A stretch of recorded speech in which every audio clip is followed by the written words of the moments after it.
Welcome everyone to another Tribe Ask Me Anything. And I'm super duper duper duper excited to have Dr. Robert Adamski here for us to really talk about a subject that I'd say is kind of close to me just because I've been a victim of it many times throughout my 27-year career as an executive assistant. But even beyond that, now that I'm sort of in the CEO side and sort of seeing a lot of my peers, unfortunately, kind of going down this road. So one of the things that I really wanted to do was bring on an expert, someone who understands all of this and who can give us a real read on how to recognize narcissism, and hopefully give us some tools that we can use to sort of either cope or figure out, if it's a good situation that we're in, if it's something we can work around, or do we need to extricate ourselves ASAP from this. So quickly, if you guys can do me a favor, can you please mute? Because I'm hearing all kinds of background noise and that's not going to work for me. So do me a favor, mute yourselves, and we will go from there. Otherwise, I'm going to mute you, and that will be not a good look. So, in fact, it looks like I'm going to have to do that. Here we go. Okay. So, I apologize. Hold on just a moment. A whole lot of people. Okay, perfect. So, with all of that, let me first of all introduce Dr. Robert Adamski.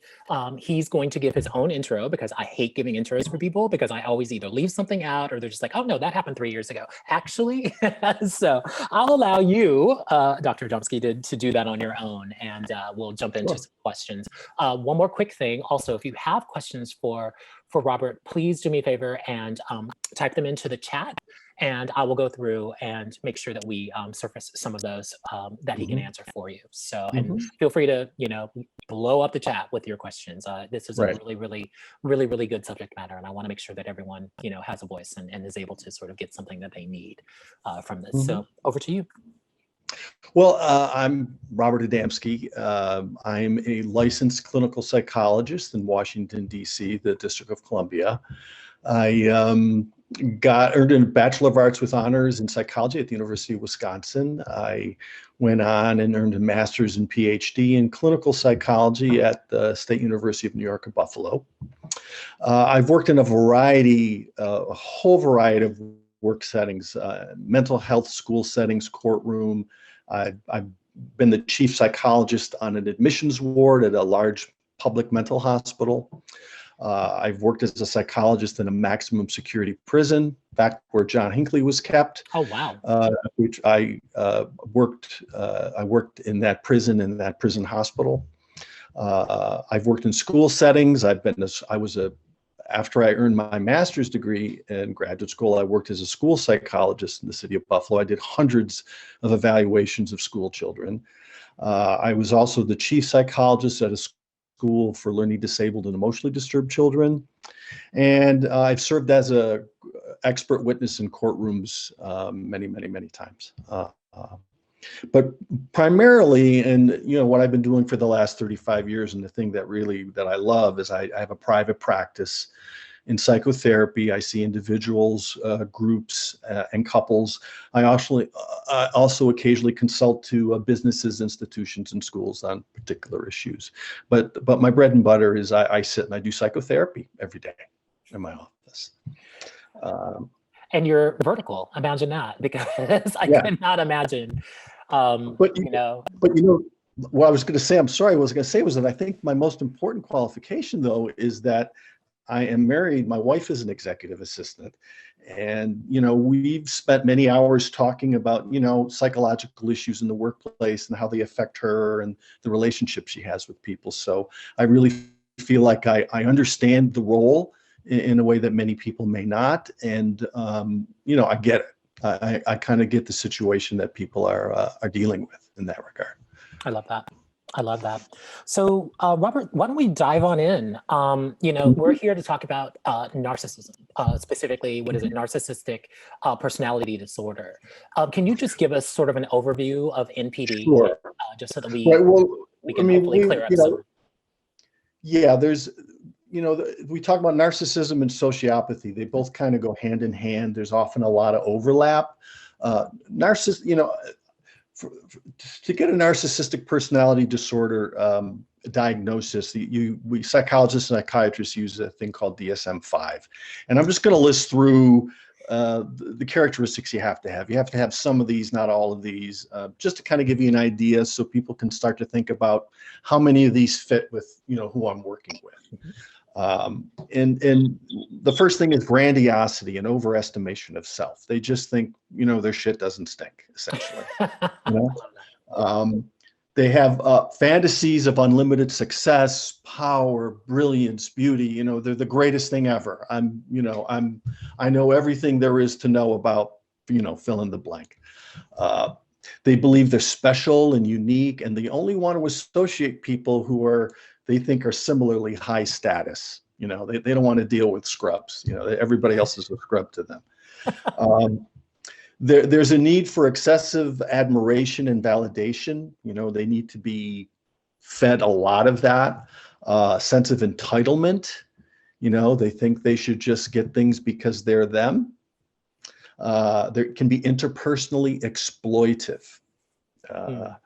They will use their relationship with you to their advantage, in other words. It sounds like LA. Yeah. Kind of in general, but I'll leave that alone. Sorry. There's also they're also envious of others or believe that they're envied. They're arrogant, and one of I think the most important qualities and the hardest is they really lack empathy. You're really just an object to them. You're a pawn on a chessboard to be maneuvered around for their good, not yours. Yeah. Now I've got a quick question. I don't want to interrupt you because I love the fat thought. No, please do. One of the things that I would sort of like to find a balance with, at least from a cognitive standpoint, is it feels like, for instance, executives, when they start companies or whatever they need to do in order to start a company, obviously staff it up and all of that, is there sort of almost like a tipping point with regard to wanting to have a little bit of that status, trying to sort of what would you say, gain people's respect and hold people's respect at a certain level? Is there is there some sort of bad road, for instance, that like say a new CEO can go down? Because I think a lot of times newer CEOs, for instance, are fed all the bullshit in the world. You have to be great. You have to come across as this. You've got to be a YouTube star. You've got to, all of this stuff. And a lot of it you can feel isn't innate. A lot of the ways that they make themselves appear to the general public isn't necessarily innate. And it turns into, in my opinion, and what I've experienced, it turns into this sort of, heading toward narcissism, as opposed to just realizing that you're already good at what you do. You can command respect. You don't necessarily need to beat people over the head to do it, and almost take on this persona that actually isn't even innate to you. So I'm kind of curious, is there a kind of a tipping point between having sort of narcissistic tendencies and becoming a narcissist? Or are you just a narcissist with different degrees of tendencies? The situation doesn't make you into a narcissist. Okay. You either are or you aren't. Narcissists may perform better in certain situations and use those abilities and skills. Like if you're starting something up, narcissists can also be charming, fun, and entertaining, and that can be part of the hook too. That can be part of what hooks you into them. They're kind of a pain in the ass, but they're also like smart, and they're like charming and charismatic, and it's like, oh wow, and I'm in their orbit, and so that can blind you a little bit.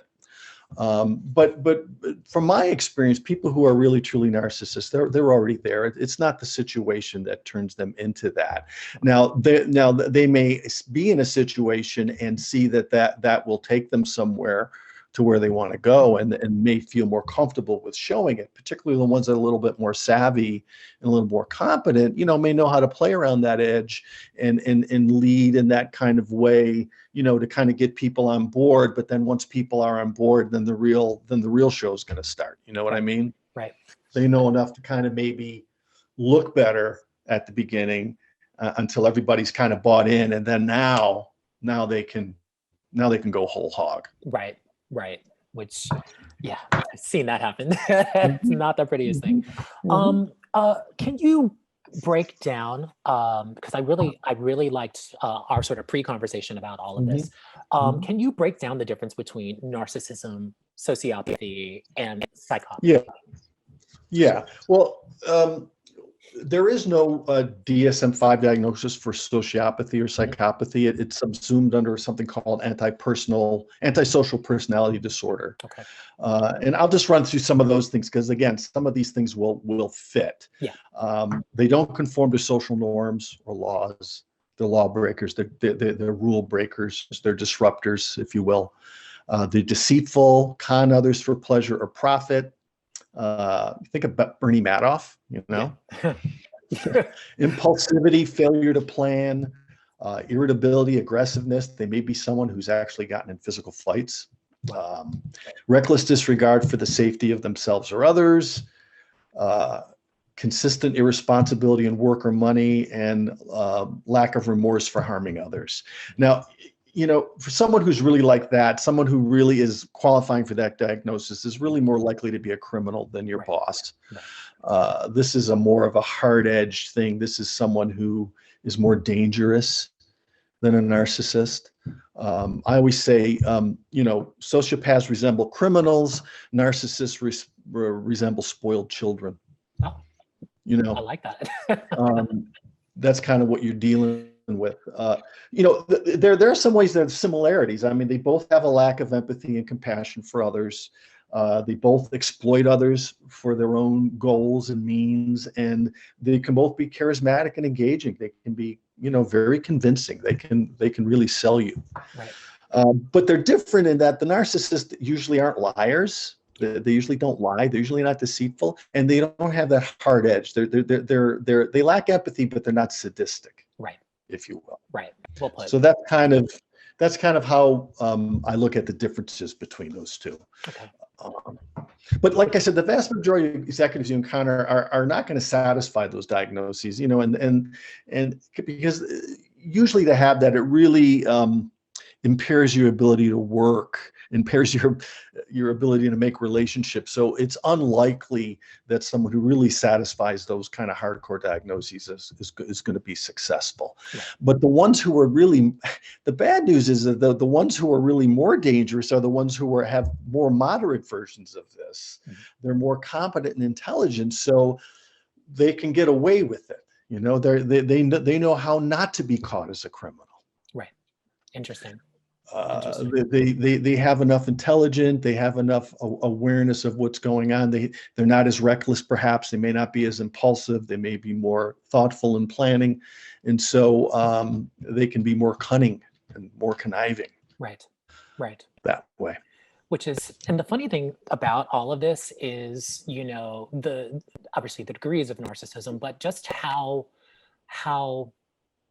easily you can be drawn in, especially if they're good, especially if they're charismatic. I mean, when I was an executive assistant, I tended to look for CEOs that had some charisma, that I felt like, hey, I'm not going to have to work, 3 times as hard to sort of get people on board with their message, because they're bringing the juice. Right. And I almost feel like I've, in a lot of cases, enabled some of my executives' narcissism simply because I've wanted to make them, quote unquote, the star in the eyes of the company, in the eyes of their team leaders, and all of that. Part of what and gotten bitten on the other side of that, especially when things go wrong, or I'm the first line of defense for anything that didn't go to plan or whatever else. And of course, as executive assistants, I'm expecting to see some head nods. We will take a bullet any day, first and foremost, just to keep the train moving. You know what I mean? Because it's like, okay, well, I'll take the bullet, even though you're the idiot that actually implemented the plan. So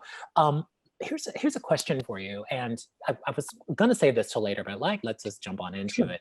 You know, given all of this information and given some of these traits, I think a lot of us in support roles, for instance, end up in these amazing jobs, end up in these amazing situations, except for that one or two people that Hmm. we have to kind of work around in order to Right. do it successfully. So I guess my question is, if you are certifiably dealing with a narcissist leader, what how can we sort of work with that as much as possible? I think Mhm. inevitably it's probably not going to work out in the long term, but I'm curious, are there things, obviously you've kind of set out some things to look for, but are there ways, to kind of, I'm just going to say it, work with that person as much Well, as yeah. possible and stay out of their, stay out of their crosshairs in the negative way as much as possible.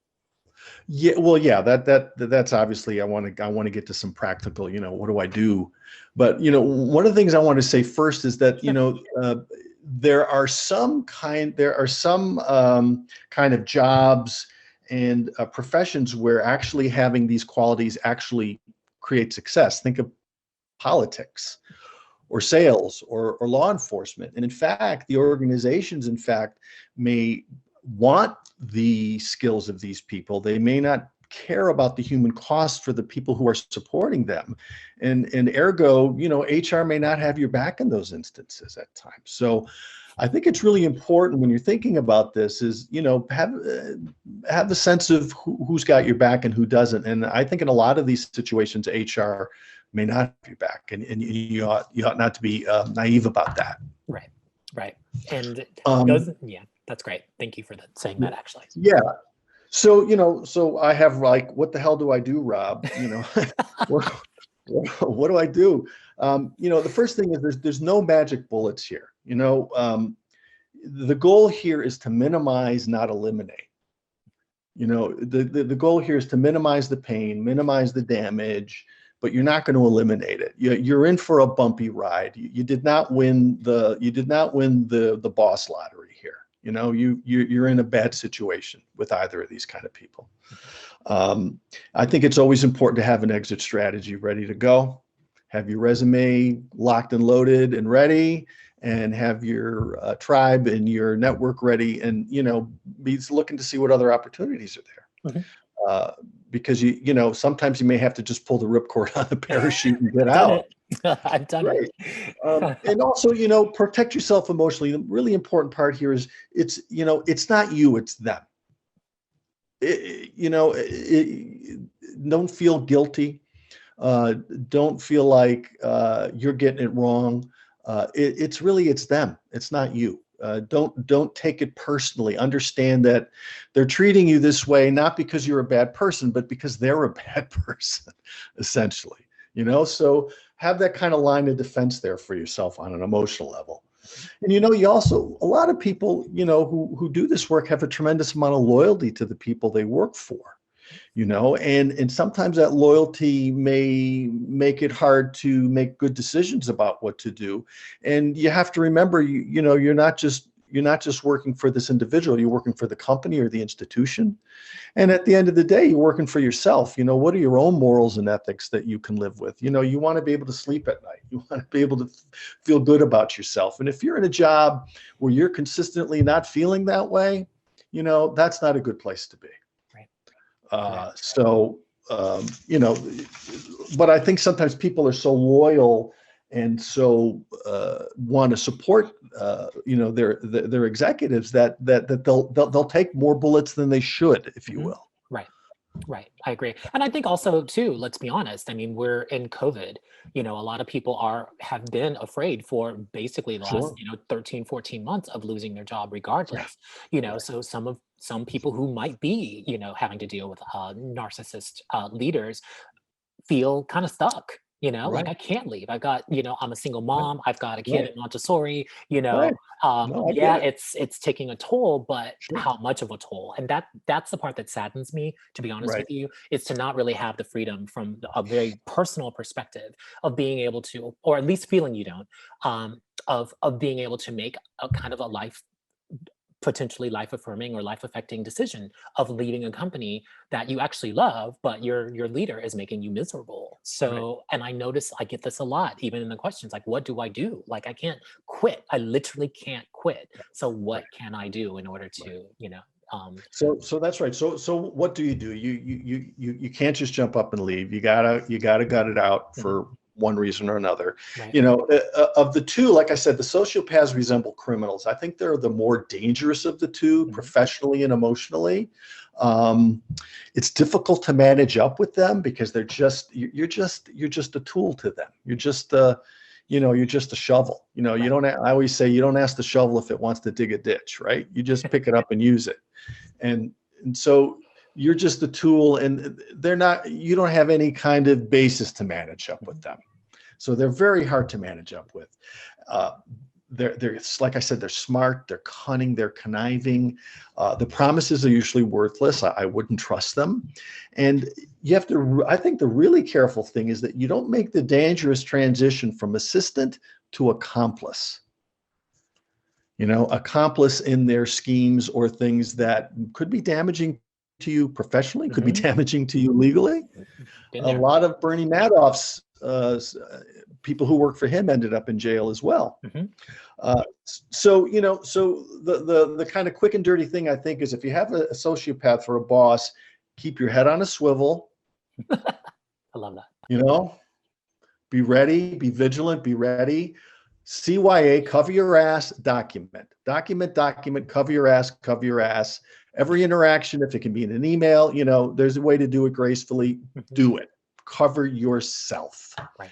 And again, keep that good emotional boundary. You want to have a good internal gyroscope. You want to be balanced and grounded on your own, and you don't want to be pulled by the gravitational pull of this powerful person that you're working for.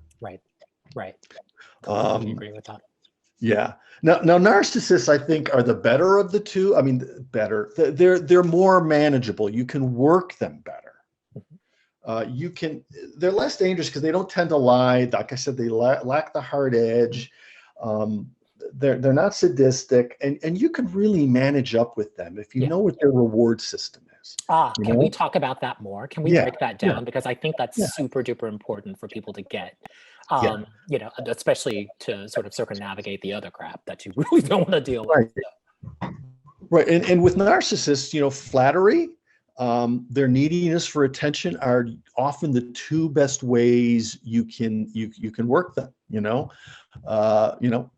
I heard you played a great round of golf, and boy, you're really getting good at that.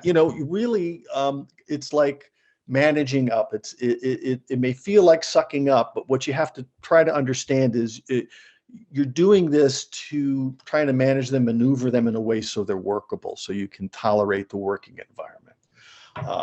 You just have to remember that the world revolves around them.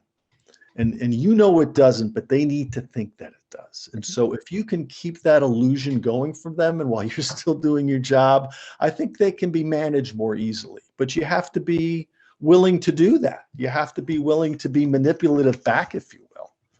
And let's be honest, especially at the highest level, all the years that I was an executive assistant, it really is about, what I call counter manipulation. Because like I said, even beyond working with narcissists, one of my sort of biggest successes was being able to really kind of get a sense of their personality profile, really understand, like you said, their value system or their reward system, et cetera, so that I knew kind of which, buttons to push or what to sort of work around or whatever else, not just to keep the train on the tracks, but also to make them feel like they're still top dog, super successful, et cetera. Meanwhile, all of us, really working in the grind are just like, oh my God, now I got to do this, and this, just to sort of stay away from the trigger points over here, but then also, maintain relationships with people that maybe don't feel this need to sort of work with a narcissist necessarily.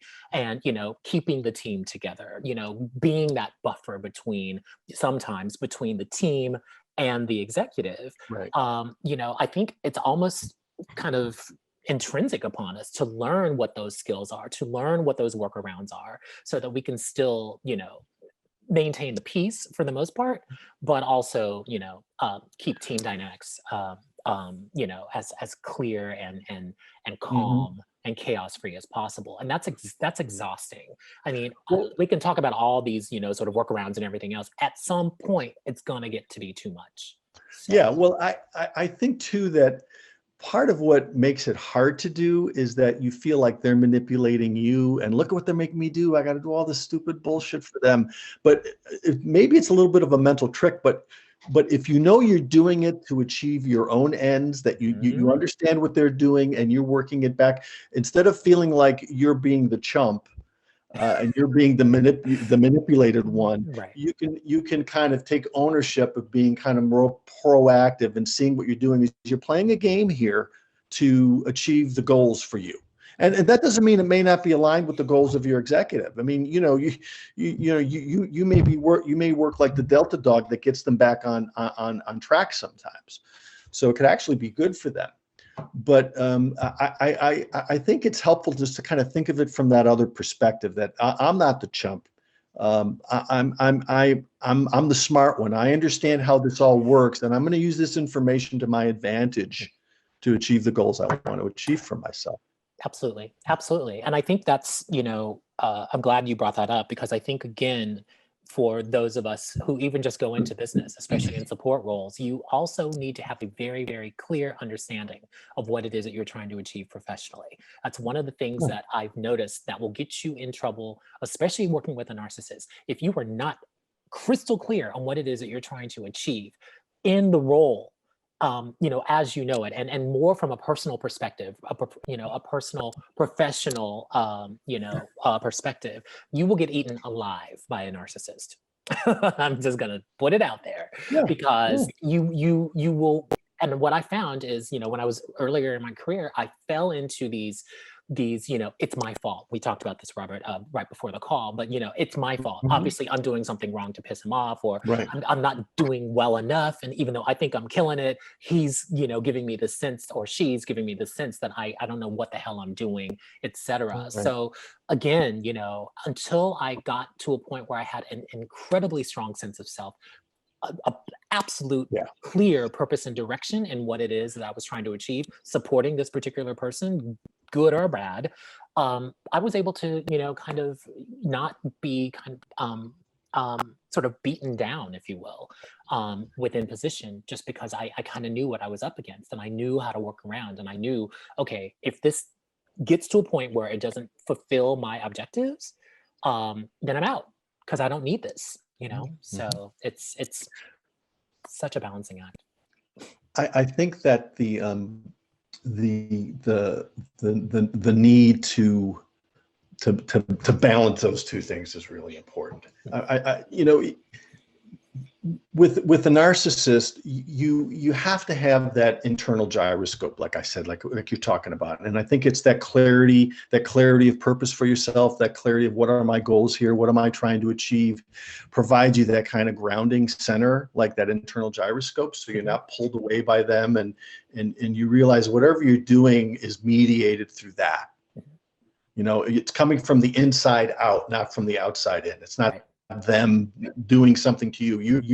You have this clarity about what you want, and you're moving in that direction, and you're having to deal with whatever they're doing. But you have to have that clarity of purpose. Otherwise, I think you're right. You could be chewed up and spit right Mhm. out, Yeah. because Yeah. that will just take whatever you have. They will squeeze all the juice out of you, and they'll throw you out in the garbage with the orange rinds. Right. See ya. Right. Yeah. Right. And that's, a lot of people end up in that situation, and, end up kind of screwing themselves for the next 2, 3 roles, just because, um, again, they haven't been able to rationalize why it happened, or how it happened, to be honest with you. And that's the sad part, is because you will take that damage, and unfortunately you will take it role to role to role. I've seen it, I've coached it way too many times, and I'm sure you get that as well, being a psychologist, is, people that can't let go of that 1 or 2 hurts that really sort of caught them by surprise, and they take it into either subsequent relationships or subsequent Mhm. roles, et cetera, et cetera. So again, I'm super glad that we're talking about this, particularly Well, for narcissists. I can tell you that I have a significant portion of my practice or people who have come in over the years because of these kinds of issues. You know, they just are having a hard time at work. They're having a hard time dealing with a very difficult person they work with or work for, and these kinds of issues really affect them. They bring it home, and it affects their sense of value in themselves. It affects their sense of security. It can be very damaging and difficult for people. So, I mean, I've talked to a lot of people over the years about these issues. And I've also worked with, you know, a good number of narcissists too, who've come in. Sociopaths you don't tend to see because unless they're court ordered. Exactly. And I've had a few of those, and yeah. But you know, I've had more than my share of narcissists in, and it's a long, hard road to hoe for them. They can make changes, so that's why I'm saying that, you know, of the two, they're more workable. You know, you may have a longer time that you can last there maybe before you have to pull out. Right, that makes sense. Here's something a little crunchy, because that's what I do. You know, who knows? People on this call, 1, 2, 20, who knows? People might actually be narcissists themselves. Sure. You know, so I'm kind of curious, when you work with a narcissist, what are you really trying to get them to see about themselves so that they can, you know, maybe, you know, I always say you can't really change a person's personality. I think that's kind of, you know, you can augment it or give them tools to sort of recognize things that they might be doing that are actually detrimental to themselves and to others. But I'm just kind of curious, like when you do work with a narcissist, what is that like? I mean, it's probably way too large to talk about in one sitting. But well, it's a long, slow process. You're talking like 5 to 10 years. Wow. I mean, Wow. It's a lot of reality testing. It's a lot of pointing out to them that the way they see the world is not accurate. You know, you see the world this way, but the world is actually this way. This is how things actually are. And seeing it this way is actually hurtful to you. You know, you may like it because you like the story better, but in reality, this is actually harmful to you. The truth may not like as much, but the truth is better for you. The truth is, so it's a lot of that kind of reality testing about the way the world is, about the way people in their lives are and what their relationships are like. And you're having to doggedly, slowly, patiently, I say people all the time, psychotherapy is 90% repetition. And you're doing that day after day. It's a slog. Yeah. Yeah. It's not particularly fun work to do. I can only imagine. Like that's a lot. And I can imagine, you know, numerous regressions and having to talk about that and etc. That's wild. Okay, well, let me I want to open up to some questions. Please. Sorry, think through some of these. A lot of comments, less questions. Sorry, give me 2 seconds here. Actually, why don't we do this? If anyone has like a specific question for Dr. Adamski, just unmute yourself really quickly and ask, and then remute yourself. I have a question. Go for it. Thank you, Ro. Good afternoon to everybody. Doctor, can narcissists also swing to the other side of the pendulum and take on a persona of victimhood? Well, yeah, because, you know, like I said, that part where they either envy others or they think they're envied, you know, they may not think that they're powerful enough or liked enough. And so they can get into this place where they, you know, really underlying it, they really lack confidence in themselves. And they're constantly trying to puff themselves up to create a sense of value and worth that they really don't have inside. They're really deficient in that. So yeah, you can see the other side of that. And one of the things I didn't talk about, but I was going to, is that sometimes you want to be careful not to ride that emotional roller coaster with that person. Oh man. You know, let them go. You be the person sitting at the end of the ride reading the book, and they come out of the ride and, you know, hey, oh, here we are again. Let's get back to work. You don't want to ride that emotional roller coaster because it can be exhausting for you. So. That's great. Yeah, That's great. I think that's absolutely a great observation. Yeah. Bill, you had a great question, so I'd much prefer hearing it out of your mouth instead of trying to reread it for you. No problem. First of all, can we all just say a big thanks to Phoenix and to Dr. Adamski for this? This is this right now is a complete eye opener and so unfreaking believably needed. This is something I would like for Dr. Adamski to sort of cover off on because I experienced this myself in a prior job with a colleague who went through narcissistic rage. I was able to identify this. 5 people who witnessed this didn't know what the hell hit them. It was like a Mack truck.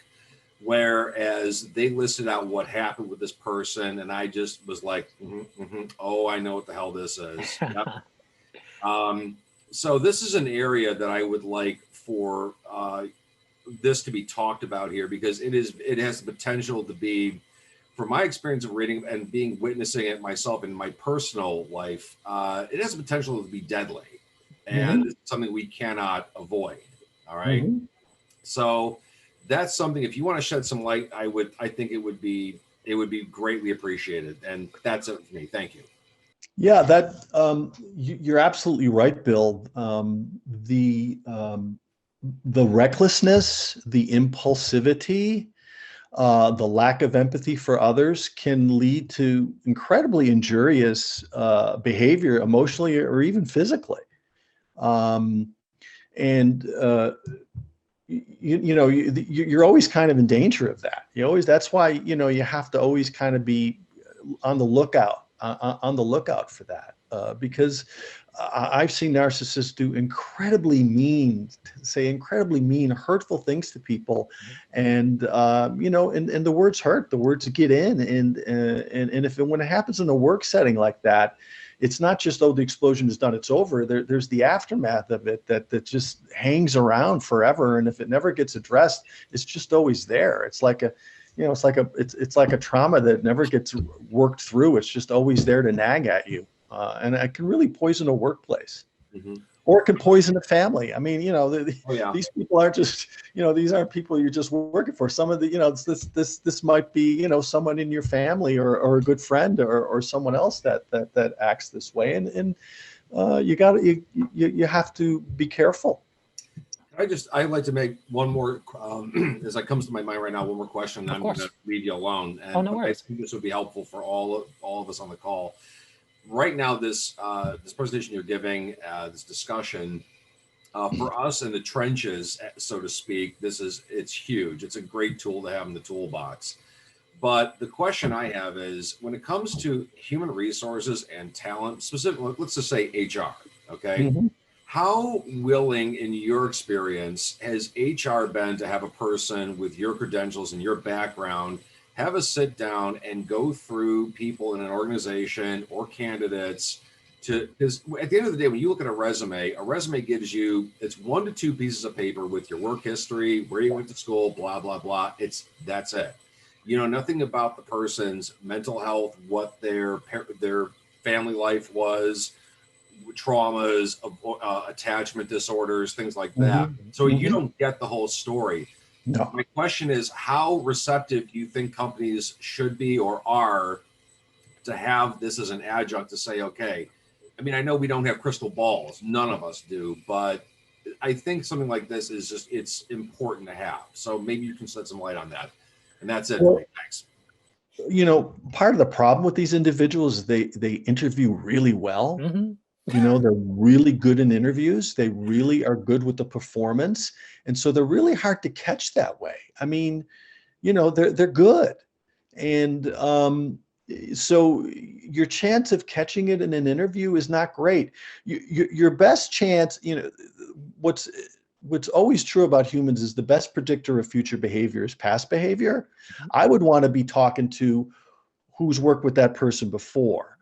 What are their relationships with other people? And if you can get that kind of information, I think then you could do a little better investigative process, a little better vetting process. But, I have to apologize. I tend to think HR, it's the same thing with real estate agents. People think that when you're buying a house, the real estate agent works for you. They don't. They work for their fiduciary responsibility is to the house seller. And HR is not really there to protect you. They're there to protect the company. Wow. Thank And you for dropping the truth. And that's just the truth. And I think you're just kind of naive if you don't think that, and you ought to operate that way. I don't think they're really your friend. And I think I probably have probably too healthy of a dose of paranoia in me, but my experience, both professional experience with people, is that HR is rarely helpful in these things and rarely interested. And if you're a sales organization, you want a bunch of narcissists and psychopaths working for you. They're good salespeople. You're not going to tell them, oh, they're going to bring you money. They're going to make you money, man. So who cares if a few people get upset? We'll bake that in. And again, that probably sounds kind of not at all. I'm glad. No, not at all. And those of you that know me from all of my writings and my experiences, etc., know I'm right in line with that. I'm not the biggest fan of HR, just because, and not to beat up on HR necessarily, but I think again, they are sort of like an extension of the CEO. So a lot of times, if I'm a person that supports, for instance, the CEO, and I have a problem with the CEO, I can't go to HR necessarily, because guess what? They take their direction. Their paychecks get signed by the exact same person that I have a problem with. Exactly. And they have to, unfortunately, it's beyond like one person. And you said that. Thank you for saying that. Hey, if one or two people get lost, or become attrition because of not being able to get along with our golden child, okay, we bake it in. And that's what, again, I think people we need just to know be we'll get a aware new assistant every 6 months or every year, and we'll just keep turning the crank. roll in another one, Right. And my thing I also is, I was going to say, I'm sorry, to your point, Dr. Adamski, you just remind me of something about your comment about paranoia. A little paranoia is the key to a long and happy life. Yeah. Oh, I agree. That's my. If you look at my Twitter feed, my statement for who I am, it says keep your head on a swivel. That's what my Twitter, love that. on my Twitter page. I love that. I think it's absolutely brilliant. And my kids have all gotten sick and tired of hearing me say that all the time. I love that. Someone had a question, and I think we may have already answered it, but I kind of want to at least, drive that home. Can you, or is there maybe a line of questioning? I tend to be that weirdo that I'll come up with a line of questioning, because anytime I want to work for someone, especially a CEO in those years before I became one, I want to know everything. I'm trying to reach out to their previous assistant. I'm trying to reach out to, someone that left the company recently and not necessarily under the best terms, because I want that color and context to then be able to make a better decision. I will ask questions that throw people directly onto their asses, just because I want to see how they react to the question. So it's funny, you mentioned something, I would probably add to my list. When was the last fist fight you got into, and why? Right. Yeah. Could you imagine a CEO being like, what TF just asked me? You know what I mean? So, because again, I want to know how you react in certain situations. I will say things. I'm like, okay, when has an assistant pissed you off to the point where you want to punch them in the face? Well, I'm a psychologist, but I was trained as a scientist to do research and do that. And I had a very rigorous research training. And, I'm of the belief that the more data you have, the better. The more data you have, the more confident you can be about the conclusions you draw. And so, the more information you can get on someone that you may be hiring or if you're, this should be a two-way street. This is like if you're going to work somewhere, you want to be interviewing them. You want to get a sense of, you want to get a sense of who they are as well. Agreed. Quick question for you, because this is, someone brought this up, so thank you for doing that. It feels like a lot of HR, entities are really, really pushing personality assessments. Yeah. More so unfortunately, for their employees. Thank you. I really wanted to hear that reaction. Let me tell you that constructing a personality inventory that has any kind of, I don't want to get into nerdy, bring it, stuff, but to have reliability and validity is extremely difficult. Myers-Briggs is a steaming pile of shit. Okay. It's a great parlor game. You know, it's a fun game to play with your friends. And what are you? I'm EFNM or, you know, whatever. That's great. But it has no value at all. It is not reliable. It is not valid. You can take it one day and you can get very different results taken it the next day. Because it's everyone lies on those useless. It's useless. So yeah. You talk to any psychologist with any kind of research training, it's universally so they like to, you know, just because you say a test measures something doesn't mean it measures that. You know, I could say this piece of paper measures temperature, but it doesn't. Right. And that's how a lot of these tests are done. They're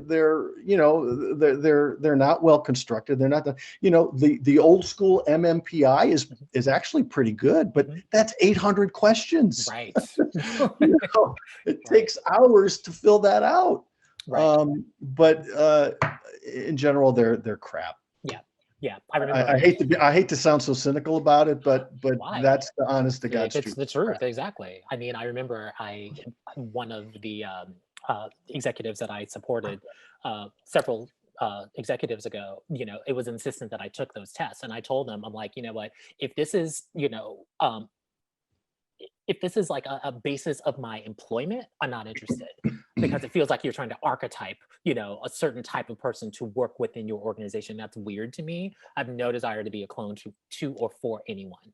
And I'm like, I'm not taking it, not interested. And I was like the best candidate they had. But he's like, even the CEO took the test. You have to take the test. I'm like, okay, you know what? How about this? I'll take it. But if I can get a sniff, even a whiff that, you know, my results are, you know, the reason why you hire me or don't hire me is based on the results of this test, then by all means just eliminate me from that. And it's sure enough, I ended up working for a complete effing narcissist. That guy was a nightmare. And I had died laughing because I was just like, really? He put me through all this crap and the number one problem you have in this damn company is this man who basically tried to get me to commit, you know, insurance fraud. Right. Like, what the hell? So yeah, not a fan of those tests. Absolutely. Sorry. Yeah, you might as well do your horoscope. Right. Well put. If I can just offer something here, you're talking about tests earlier on.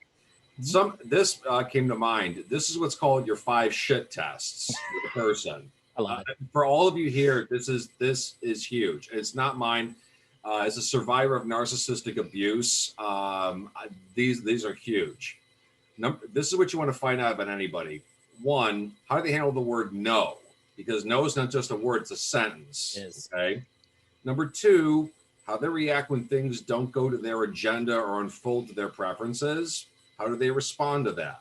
Or how they react. Okay. Number 3, the anger that they're going to feel, how they process it, if it's in a reasonable way or if they fly off the handle. Number 4, can they admit wrongdoing? Can they admit fault? Yeah. And finally, how easy is it for them to apologize? And we don't always get those right every time. We have good days, you know, but if it becomes a pervasive, rigid pattern, then Houston, we have a problem. Yeah. And even with those, I mean, for those of you that are, for instance, asking the question about how do we recognize this, you know, as quickly as possible, especially in an interview situation, which is not impossible, but you're not going to get much information in the space of an hour. Sorry, you're not. So another reason why I think, you know, Bill, thanks for bringing some of those up. I think, you know, again, if we can ask those sort of almost narcissism triggering questions just to see what kind of like visceral reaction we can get from people, that's typically what I'm looking for. I ask things that are just so ridiculous and so off kilter because I'm just trying to get a sense of, are you just like, you know, like the memes of that guy going to, you know, like, I'm sorry, did you just ask me what I think you asked me?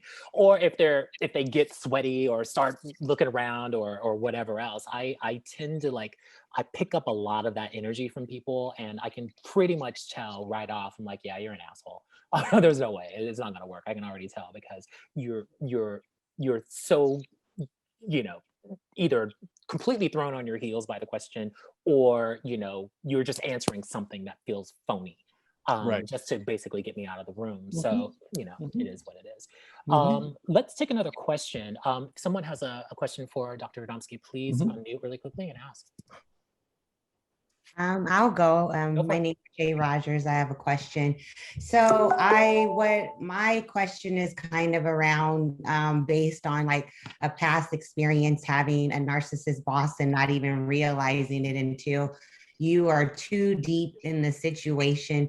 Right. And what narcissists do sometimes is that they start to get to know you and they start to learn things about you. And then as a leader, they start using those things against you. Yeah. And then you get to a point where you're so deep in it that you don't know how to backtrack out of it. And then it also becomes like a little bit of Stockholm syndrome because Right. you're attached to this person in a very weird, unhealthy way. So Right. how do you back out of a situation like that?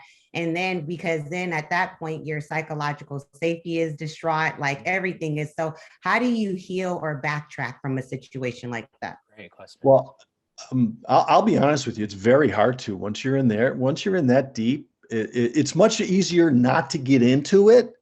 It's not much easier not to drive the car into the ditch than to pull it out of the ditch, right? Fair. And it's very hard. I would recommend talking to family and friends. If you could find a good psychotherapist to talk to about it, that's what I would do. Especially if you're really feeling that, the kind of distress that you're discussing, Shay. I mean, that's something you shouldn't ignore. And I would get some help and, talk to people you trust and love and who know you, your family or your friends or whomever, whoever is composed of your tribe. And then also look for some professional help. To help you with that, because it's very hard to back out. It's like when I do couples work and I have a spouse who's married to a spouse who's addicted to drugs or alcohol. It's very hard for them to pull out and come back. There's codependency issues going on. There's a lot of it gets really, really messy. So that's my best advice to you. I wish I had something easier to tell you, but that's all I got. No, that's great. I mean, and I'm no longer in that situation. Luckily, I was able to get out of it. It was years ago, but it was traumatic. And, and I did seek the things that you did, but just like when you're in it, and she was actually removed. So it wasn't even my doing. She was removed because of her behavior. So it's like, it wasn't even my doing. And then it was just the whole healing process. But then it's like, when you're in it, you have to have some kind of wherewithal of how do I get out of this? Yeah, because sometimes it's like you don't even realize you're getting into it. It's like all of a sudden, it's like you're in the eye, the hurricanes hit. And you're like, oh my, how did this happen? It can really can hit you hard. Yeah. Here's a question for you. Should you ever confront a narcissist? Confront, or at least what do you mean? meaning here's what I see, here's a lot of the behaviors that I see, and especially for instance an executive assistant who's maybe worked for them for a while, and maybe it gets to a point where you get to that breaking point and you just want to let them know, hey, these are the behaviors that just aren't working. Let me tell you why. It's causing this kind of trouble within the team. It feels like you're almost picking at them, or you're not giving credit where credit is due. You're taking the credit, that kind of thing. Just a thought. It probably make you feel a lot better, but it probably won't change anything. It's good not to carry all that around. It's good to express it, even if you don't get the reaction you want, because you don't want to have to keep carrying this around on you, get weighed down with it. So it probably would be good for you to get it off your chest, but I doubt it would have much of an impact. Yeah. I mean, what would probably have more of an impact is to go to them. You say, the stuff you're doing is really making you look bad to other people. I know you're okay, but you're really, when you're doing this stuff, you're really making yourself look bad. I think it's hurting you. That's more likely to kind of pull them into a change because it's about them. Right. And it's about, you want to help them be better and get more power and whatever. And they're all for that. Right. Rather than, okay, you know, I'm going to serve you a nice hot cup of coffee here, and you're going to wake up and you're going to learn something. Right. That's not going to happen. Never really works. That makes sense. Someone had a good question. Are men or women more apt to be narcissists? Or is there no real breakdown like that? It's an equal opportunity employer. Well, but that is awesome. Well, but you know, but part of it is in terms of the sexism, you know, more men are often in positions of power than women. Agreed. So you know, you have that as a factor in this. That's part of that. So you may think it's more men, but there's more, but because we live in the sexist society where more men are in power that way, and so they're more, you know, you're just by chance more likely to get more men. But in the general population, you know, I'm guessing. No, this is not an answerable question. I'm just giving you my best guess. To me, there's no difference. It's the same. That makes sense. Yeah. That makes sense. We have time for one more question for Dr. Adamski. Anyone want to unmute and ask away? Can I ask a dumb one? Oh, go ahead, someone else. I'll just be real quick. Of course. If you work for a narcissist and you slowly get sucked into the whole charm and whatnot, and over the years you slowly see how they're changing. Well, it's not even years. You probably see within a few months, I would say. Can their narcissistic ways rub off on you to a certain degree, and then you then become a little bit narcissistic yourself? Is that? I mean, I know that it's more. I'm not, but I'm just putting it out there. No, no, it's not like it's not contagious. No. Thank God. I get where you're coming from. You know, I mean, you can be. You know, it depends where your own boundaries and moral rules and ethical rules stand. You know, if that's what's regulating and making your decisions, then I think you're less likely to kind of fall into that trap.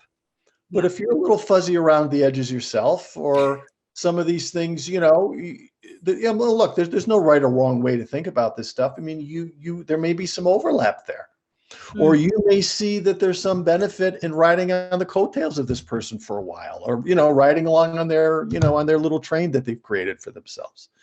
I think you always have to be careful. I think no matter what job you work for, no matter who you're working for, you always have to be mindful of holding on to your sense of self. 100%.